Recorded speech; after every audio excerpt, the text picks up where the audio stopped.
Hello, brick fans. Welcome to Terrascal Bricks.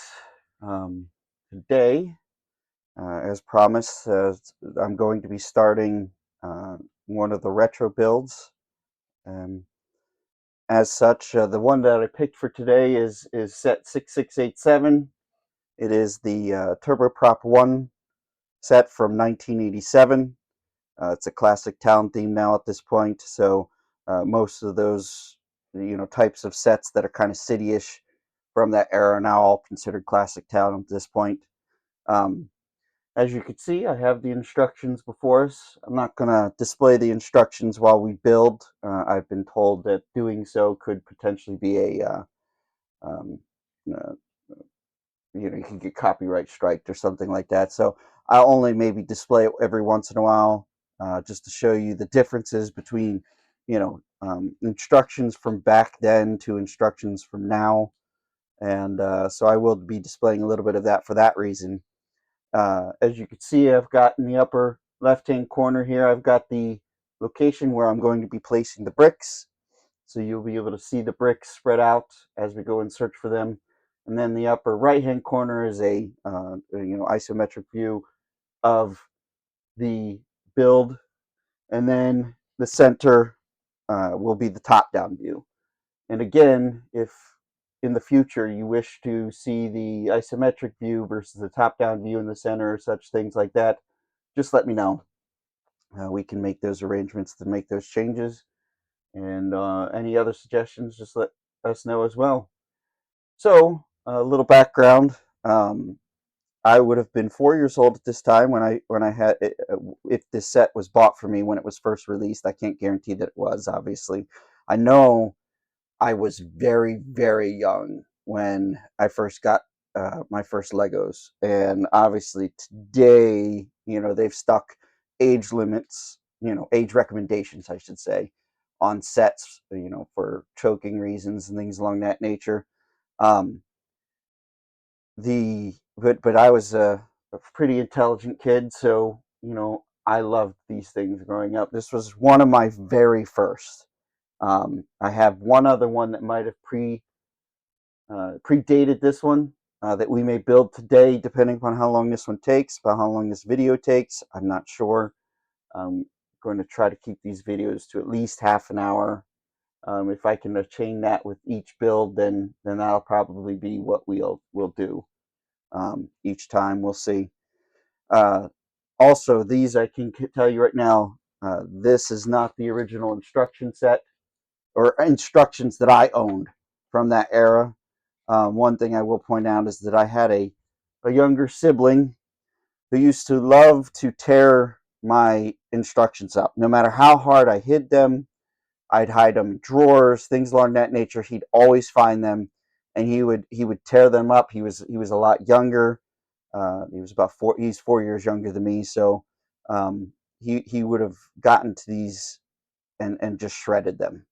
So I managed to find actually these instructions in one of the bulk purchases I made from a Goodwill purchase, which was very fortunate for me because I did not have the original instructions. I would have had to have gone off digital instructions for this build if I had not had these. So that's nice. You'll get to see firsthand some of the differences, and I'll point those out right now. So if I flip this over, and basically just the first few steps, there's already many differences. In today's instructions, they go about and they show you now the very pieces that you're going to use, how many of those pieces. They show you and even maybe highlight the new brick locations from the previous step. So as you go through the steps, they would highlight which bricks were new. And to be honest, I feel like, for large, complicated sets, that makes an absolute sense to me. I feel like they've simplified things. People, maybe that's a good thing. I can't say for sure. I just know that I grew up around the era of, instructions that basically did not list that. You had to figure out, basically, it was a what's the difference between the two scenes sort of thing. Anytime you built Legos from that era, I can't remember when they started transitioning. We'll find out, I guess, as we go through some of the builds. But again, back in the in around the 1980s, they basically did these. You had to spot the differences between each step, and there were times where you had to go back because you missed things. You would end up with extra pieces and wonder why, and that would be probably why. So as I continue, again, we're going to be building, just as a reminder, we're going to be building the Turboprop 1 from 1987. It is set 6687. I've got the pieces over here in this baggie that I'm going to now open up and spread out in the glass baking pan here. And you'll notice that these pieces are in very good condition. Some of them are original to my, like they are my pieces I grew up with.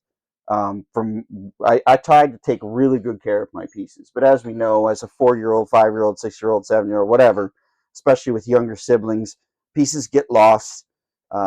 They will end up telling the story a few times of how they ended up, we turn on the baseboard heating in the house for the for the winter, and all of a sudden it starts smelling burning plastic, and you'd know why. Pieces would end up over there in the baseboard heater.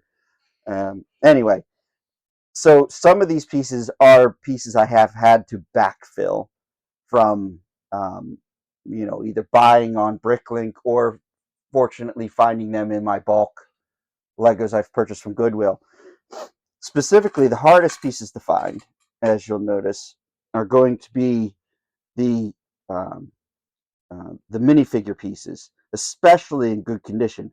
I'll show you the one that I have that is original to this piece. I think I still have the original to this piece. They are in nowhere near good condition.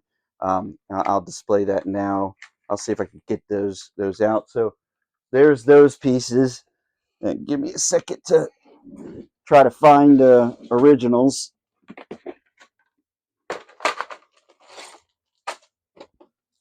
So I have a bin here of as I was going through all of the sets that I owned of pieces that I originally had, and the ones that I ended up deciding weren't good enough and took out. And there's many reasons why. We'll be going through this bin quite a bit over time for that reason. But let me see if I can find those original original minifigure parts. Pants are typically the easier ones to find because they weren't, during this time, they weren't really colored in any way. They didn't have a lot going on for them piece-wise. So let's see. I'll at least see if I can find the blue one, if I can't find the white one. The issue with these minifigure pieces from back then is that they tended to wear out. The printing on them tended to wear out over time, and so you'd end up missing whole sections of the minifigure front because they just wore off. Or, they also could get sun damage, so they would start turning yellow really badly. I had a number of sets that I had to remove yellow pieces out of for that reason, and I'll display some of those as we go along. Let's see.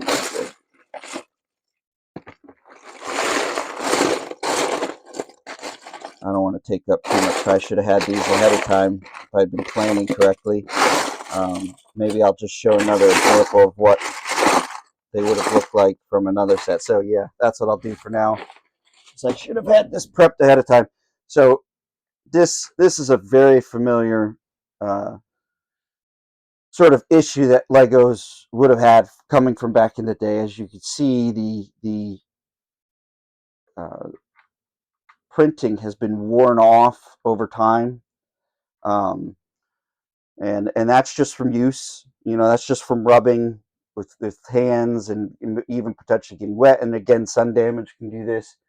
But you can see that piece is very much worn down. The arms are very loose. You'll typically get cracks too in the arms here that would then cause these arms to come out very easily, which was a pain. But again, thankfully, I determined that the original ones that I had of these were not in great shape, so I ended up purchasing new ones from Bricklink, I believe, and I managed to find both um, top pieces for each minifigure in pretty good condition for fairly cheap. Minifigure pieces tend to go for a lot, especially the rarer they are, obviously, or the more sought after. So I've done enough blabbing about pieces and things like that for right now. So if you wanted to follow along for the build, I didn't mention this before, but if you wanted to follow along for the build, you can actually look at um, brickinstructions, I think, .com, and type in the set number, which again is 6687. And when you do so, they should display a print of, or they should pull up this instruction, so you can follow along if you'd like. I'm not again going to be showing each step because I've been told that can present copyright issues. So I'm only going to display this for myself right now. And occasionally, again, at times, if I want to point something out from the instructions, I will show that, but I'm not going to display the entire instructions. So just want to make sure everybody knew that. All right, so as with most instructions, they usually started with the minifigure build. So we're going to pick those out right now. So I'm going to go ahead and pick out those top pieces for everyone. Let me see if I can get more in the middle up here. And then here are the heads. And so again, when I was trying to backfill pieces, I tried to ensure that I stuck to the original piece type. So as you can see, these heads have solid studs on top of them. That was basically the type of head that these had from the 1980s. Is they've changed heads and head styles a lot over the years. At this point they have faces on both sides, so you can switch them around and show different emotions and things like that. But this was basically the only motion you got from the 1970s and 1960s. It was just a smiley face um, minifigure head, and they were solid studded. At a certain point, I believe they even were kind of a little squarish. I don't think I have any of those, but anyway, so that's one of the differences between sets from the 1980s and the sets from now that you would have found. Let's grab their hair pieces.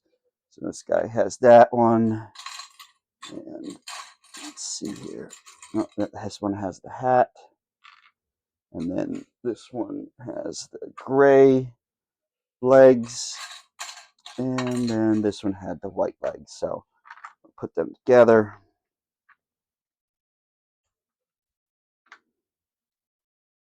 There we are. You can see him. Put this one together.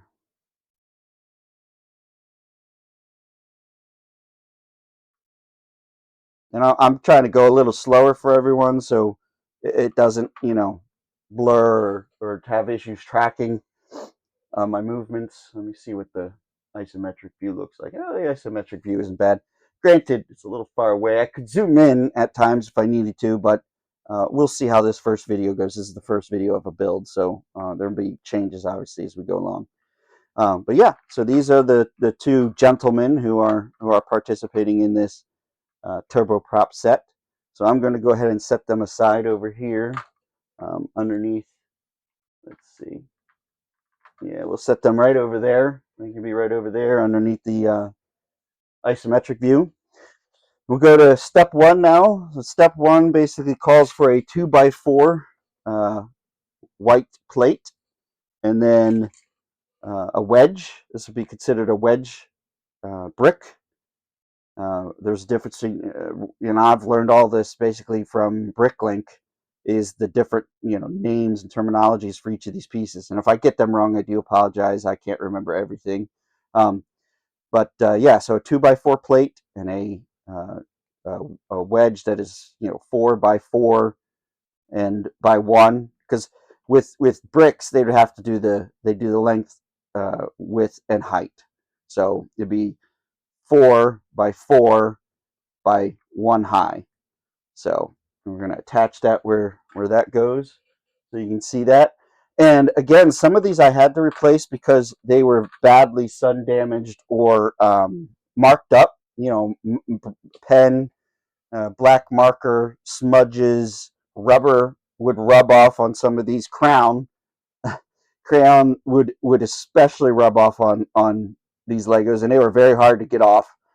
I do show in another YouTube video that I have on my YouTube channel, I show how to basically clean bulk Legos, dust bulk Legos, but the cleaning process sometimes required a little more attention to detail. Use some Dawn soap and a toothbrush, try to rub off a good number of these uh, uh, marks and everything that would occur. The wedge plates did seem to always get them really badly, and that's probably because they would hit. You know, if you're playing with them, they would hit up against here first and rub on that. So anyway, continuing on. Next step basically calls for, that'd be step number 2. That would basically call for a 2x8 white plate. Puts that there. And then step number 3, looks like we have a 2x2 black plate, and then 2x3 white plates. And we will attach those. This one goes here, and these go here.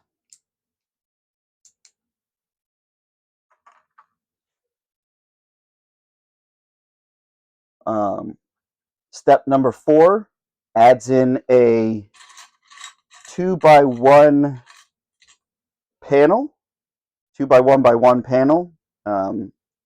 This one's black. Put that down there.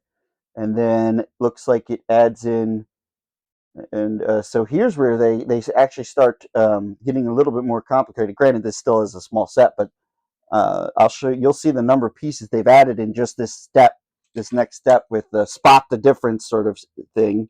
It looks like they've got 2x4 white plates, 2x2 white plates, and a new wedge piece that is 4x6.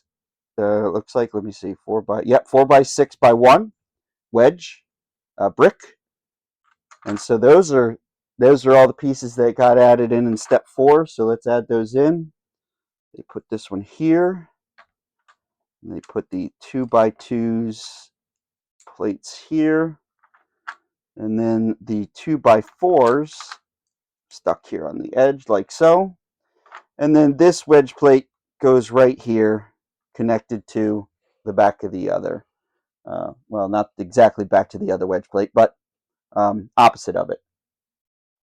So that's currently our base of our plane, our turboprop. Now we add the wings in step 5. So I will grab both wings. And so one of the difference I'll spot right now from wings back in that time is wings today now have notches, now have notches in the side here, basically to accommodate pressing these plates completely on. They'll accommodate for pressing these plates completely on another build or plate.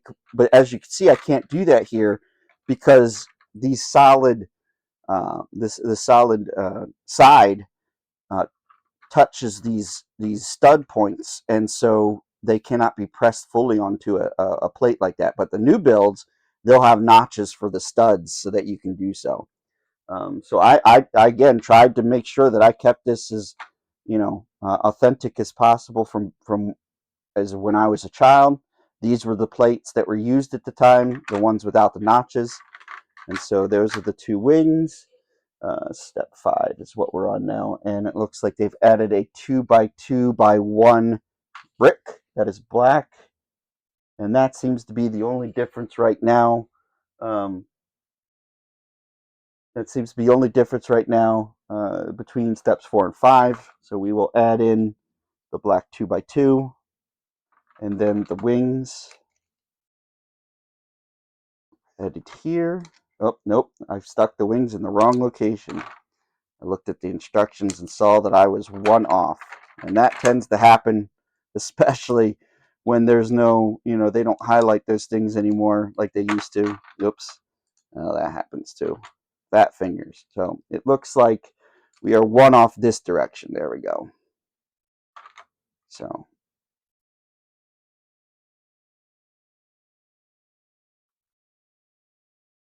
I'll make sure I keep the entire thing in the view as possible. And again, from suggestions and things as we go, both here on Twitch and on YouTube, if there's any issues with height, you're not getting enough of the build because it's getting cut off, let me know. I can potentially reduce the sizes of the windows at the top, of the two camera views at the top, especially the one with the parts. I could very likely reduce that if that becomes an issue. The isometric view, I think, is a pretty important view. But again, if you want me to flip that between that and the top-down view, I could do that as well. But anyway, I just wanted to make sure that all of that was thrown out there for initial builds. I won't be saying those things as we continue on if people start liking what we're doing here. All right, between steps 5 and 6, I now add 2 2x3 red plates, and I add in 2 1x2 black plates, and that appears to be it between steps 5 and 6. So we will go ahead and add those onto the plane now where they are supposed to be located. And they're supposed to be located here for the red plates, and then here beside the black 2x2 for the black plates. Okay, so that is the step 6. Step 7 adds in a number of bricks. So it looks like step 7 adds in 4 1x2 panels, 1x2x1 panels that are red. There's those right there. It adds in 2 1x2 by, I think these are actually two thirds. Yeah, 2/3, because they're not a full brick height. So 1x2 by 2/3, basically propeller, or I think these are wheel holders. That's what they call them. These are actually considered wheel holders because you can use them on cars and such too. One of the other things I'll mention that I did when I was trying to backfill pieces is very funny. From the 1980s, they didn't have these new fancy tools for brick separating. You couldn't just separate your bricks with the fancy orange tool and they would come off just fine. No, in those days there were a couple of ways that most people got these especially plates off because they're so difficult in some locations. One was either use your fingernail and pry it up, but you would hope that you didn't crack your fingernail at that point. Or 2, you would use your teeth. That was the 2 basic options for kids. I'm not saying adults did that, obviously. They would probably be a lot smarter and they could figure something else out. You can use other bricks to pull the bricks off. But as a child, those were mostly your 2 options. It was teeth or using your fingernail. And so as I was backfilling some of these pieces and looking at them and their quality, and I'll show this in a future build when I properly pull out those from my discarded pieces over here in this bin, you'll see that there are a lot of teeth marks on some of these. And teeth marks in and of themselves, they make a set look a little ugly, but they can also deform the piece to the point where they can't be attached anymore. They're not usable any longer. Because they just won't fit. They've been damaged. One of the other issues that I had to go through with these particular brick pieces is over time. If you look at this, you can see that there's a little notch right here, and this is for the propeller. And I'll show when we go to attach the propeller. You'll see that little notch is what keeps the propeller on, or the wheel in certain cases if you're using the wheel. What a lot of times would happen is that notch would get closed. Somebody would end up biting these two closed together, or it would get bent that way, or pets. People have pets that they'd get a hold of these pieces too, and they damage them. And you'd see bite marks and stuff for as a result of them as well. But if these get too close together, then the piece that you want to put on there, the wheel or the propeller, would just slide on and off. And obviously that makes these pieces unusable at that point. So when I was backfilling some of these pieces, I had to ensure that the ones that I had were decent enough that they'd still snap the wheel or propeller on them as we went. So anyway, that was about those particular pieces, and we'll come across those in more sets and builds.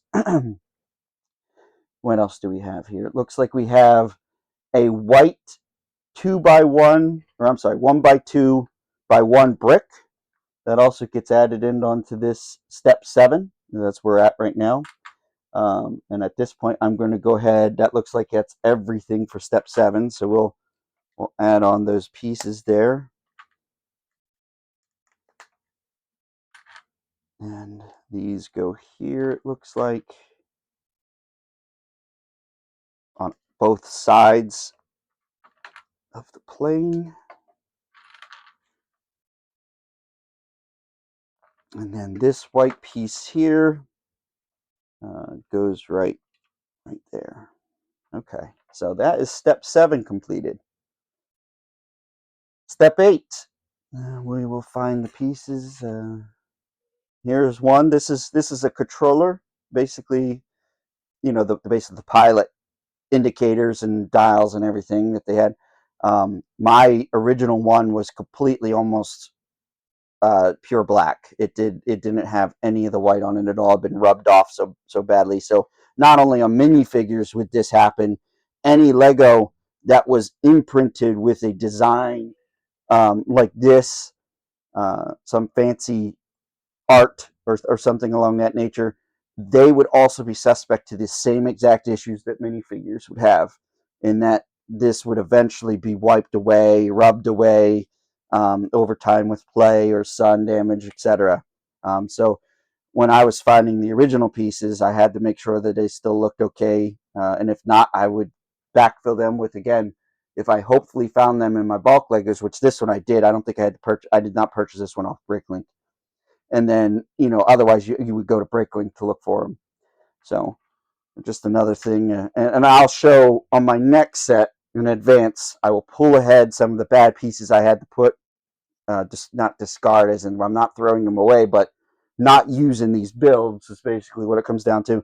And I'll show how bad some of those were in that case. So we've got this, basically this is considered a 2x2x1 slope, with, of course, a specific design on it.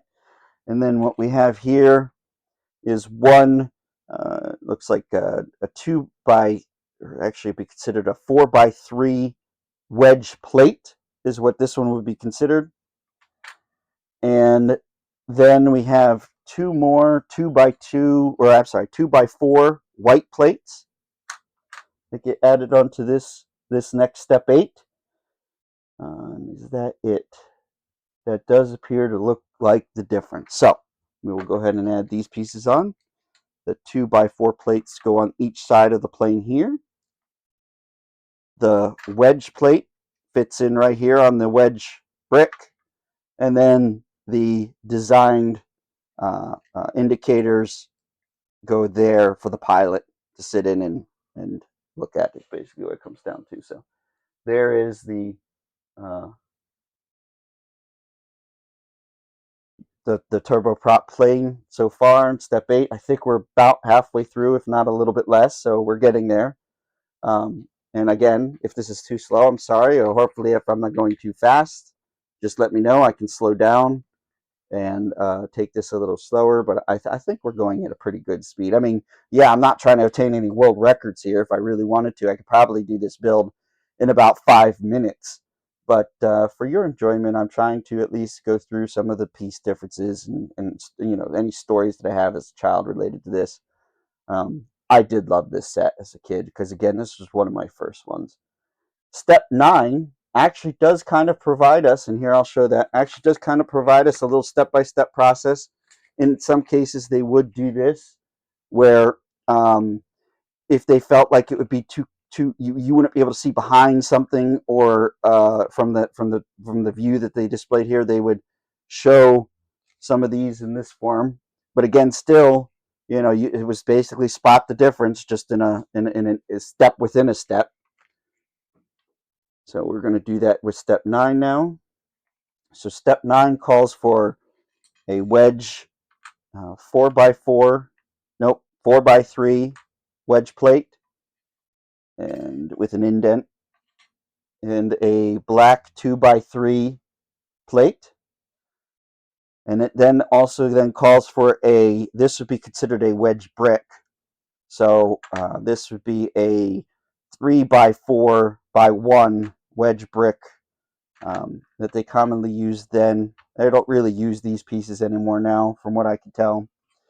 There is also a 2x3x1 red brick, a white 2x3 plate, a black 1x2 plate, a white 2x2 plate, and then a white 4x3 wedge plate. That is basically gets added into step 9. It looks like here is this mini build, so we will build this according to the instructions here. So these basically come together, and this wedge piece sits on top of this wedge plate, offset somewhat. And again, this is kind of like this technically, but I have to put the piece in to connect those together, and that's what this mini step 3 shows in step 9. So we have the 2x3 brick that then will now hold the 2x3 plate. Oh, I did miss one piece. There you go. So one of the other pieces that it calls for is this 2x3. Again, this would be a inverse slope. That's what they would consider this one. So this is a 2x3 inverse slope brick. And that goes here on the end, like so.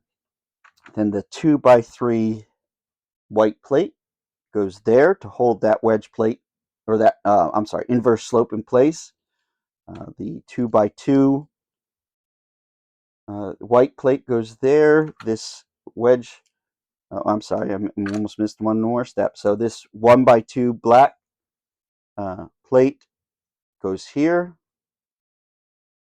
And then at last, this 4x3 white wedge plate goes there.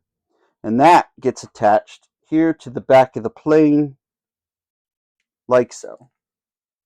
So as you can see, it's basically forming the tail of the plane, and that's what we just attached. On the step 10, let's see what the differences are here. Okay, so it looks like we have a 4x3, no, 4x4 red wedge, or red slope brick. And then it looks like it's also using a 1x2x1 white brick, 2 1x1. These are the ones that really get you on these builds. It calls for 2 1x1 plates, basically, and these are the ones that usually get you on these builds because they're just so tiny that it's hard to spot sometimes. And that looks like it for step 10. So this slope piece goes on the front of the plane like so. This white brick goes between this wedge plate there off the tail, and then these two 1x1s go on either side of that wedge plate, like so. So that's where step 10 is at right now. All right, we are almost finished. It's 15 steps in total, so we are on step 11 now. So we are getting there. Step 11 adds in this white 4x4x1 slope brick. And then it also adds in this. This is called, I think they just refer to it as a windscreen or windshield, whatever you'd like to refer to.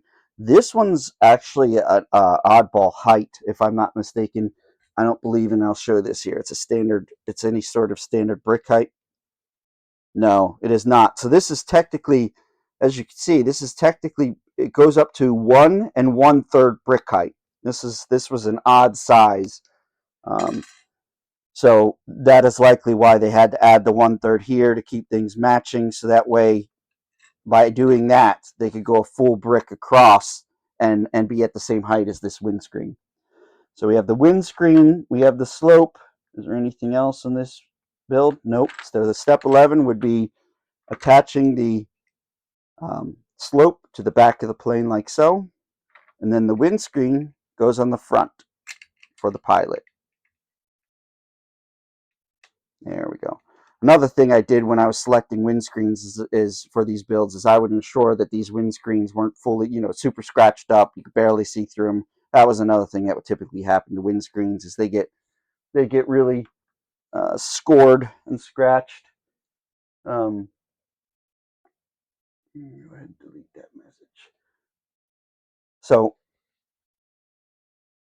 that is step 11. Step 12 now looks like we do some stuff to the underside. So we do a flip.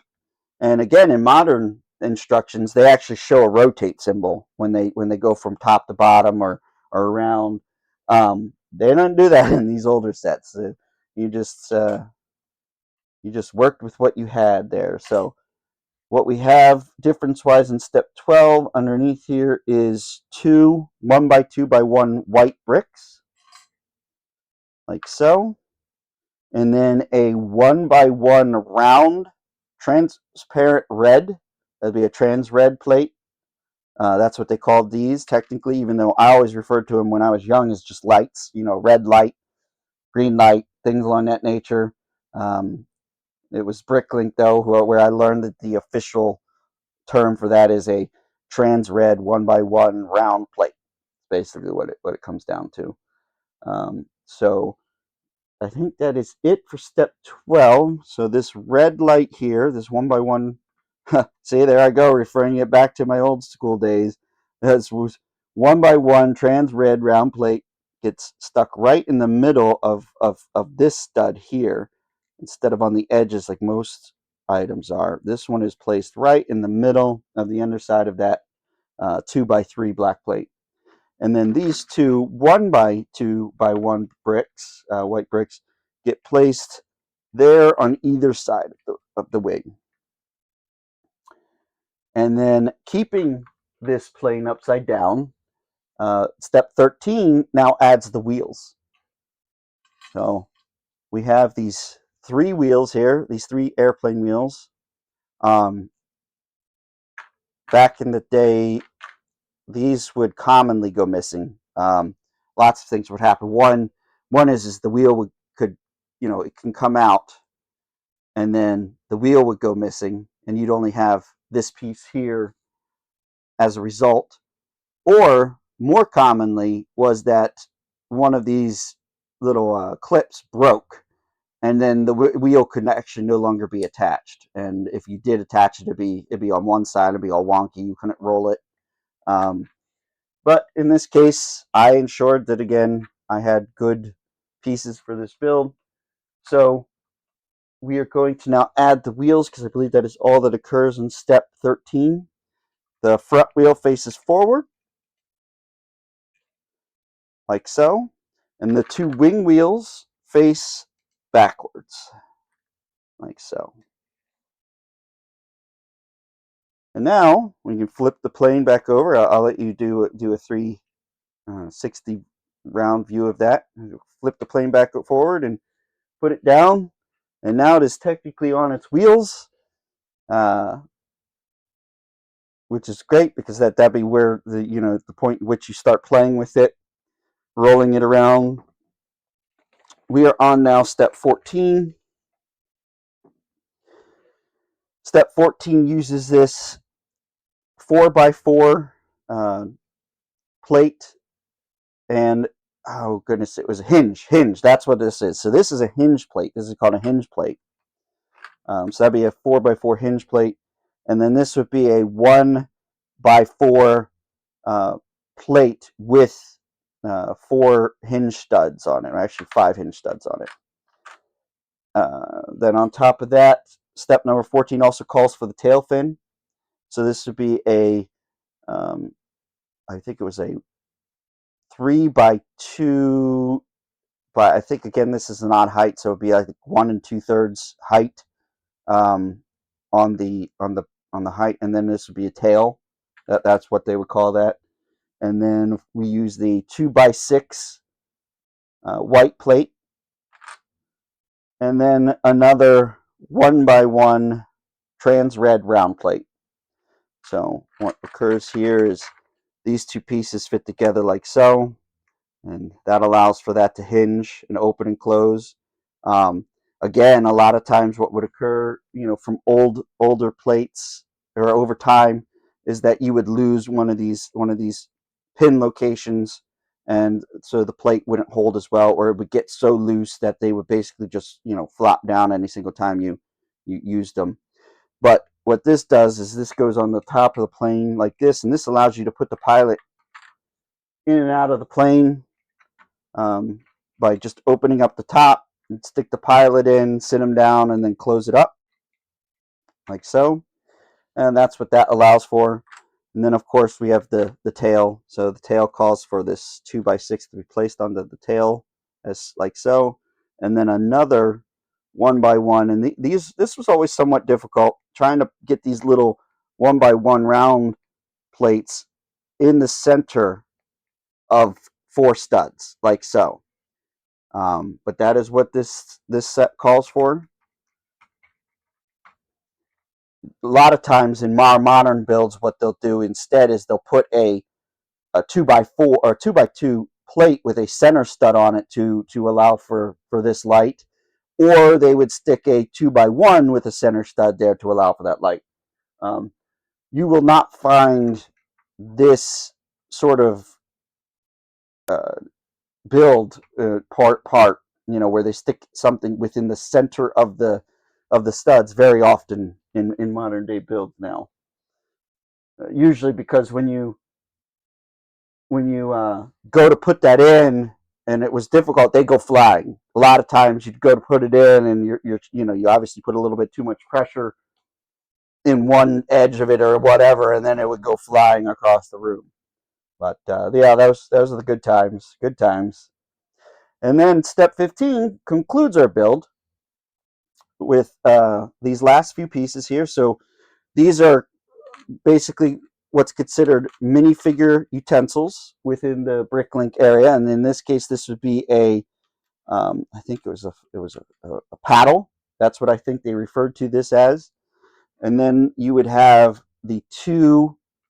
Let's see here. Okay, over here, the two propellers. So these would be the propellers, and these were, I think, they're not. I think they're only 1/3 thick, and they just basically would define them as with 1/3 thick propeller, black propeller with three edges on it. And then on top of that, we have the remaining lights that we would have to place in this plane. And so we will pull in these two trans red 1x1 round plates, these two trans white 1x1 round plates, and then these two trans green 1x1 round plates. And so for step 15, oh, did I miss? I may have missed. Oh, no. Okay, good. I thought for a second I missed where these trans white plates go in a previous step, but they actually go on the paddle. And it's really hard to see. They actually go on these paddles for the gentleman to hold, for one of the minifigures to hold, and it was really hard to see from the instructions that was there. So I will add those to his paddles. And of course, those are basically used to direct the plane on the runway kind of idea. The green 1x1 plate would go here on this edge. This red 1x1 plate would go here on this wing. Now I'm confused. Did I miss something? Because I have 2 extra 1x1s, trans plates. Unless these were like extra pieces, I'll have to verify. The propellers would just get snapped onto the front here. And remember how I was saying that if this pin gets too squished, this propeller would just slide on and off. It wouldn't stay there. But that is what they use. They use these little snap pins for these propellers. So you put that on both sides, like so. And let me see if I can find where these others were, or if I may have just pulled too many here. Going through the instructions again. No, I must have pulled 2 extras of the 1x1 round plates. That might have been in the, because so when I went to go backfill these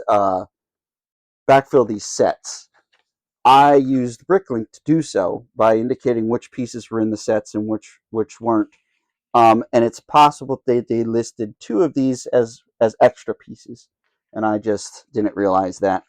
So I will put these back in the piece bin there so that they don't get lost. But yeah, looking at these instructions, it looks like we have completed the turboprop plane. That is what it's supposed to look like. That does appear to be what we have. Let's try and get it all in view here. So this was the turboprop 1, and then I will go ahead and add in the minifigures. The minifigure you have to raise his arms most times to get him to fit, but he sits in the center there, and then the hood drops down on top of him, and then the other minifigure is supposed to have these paddles, like so.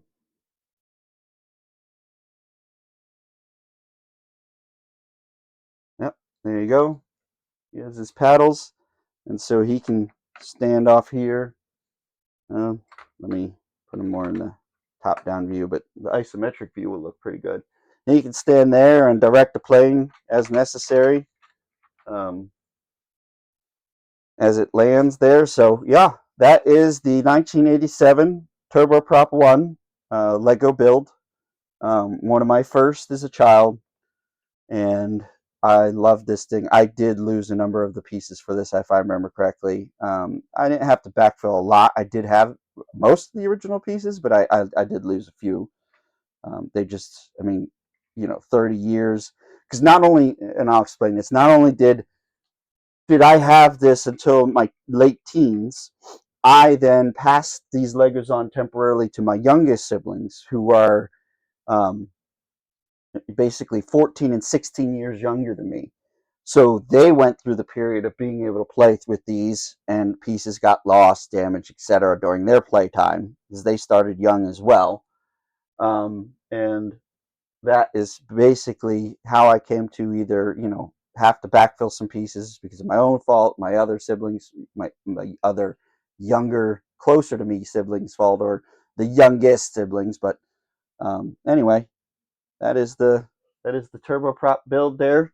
Let me see if I can get this a little closer to the isometric view so you can get a good view of that there.